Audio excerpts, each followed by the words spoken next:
Hello everybody, welcome to my YouTube channel Blagil. So guys, if you are new to my channel, then make sure to subscribe it and press the bell icon.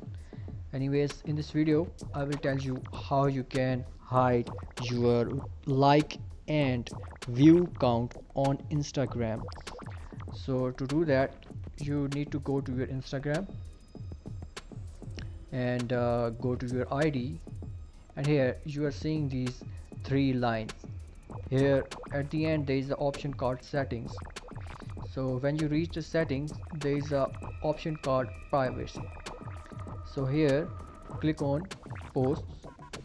After reaching here, there is an option called hide like and view counts. So if you don't want your friends or other people to see the likes on your videos or posts, then there is this option. You just need to turn it on and no one will be able to see how many likes you got on your post, etc.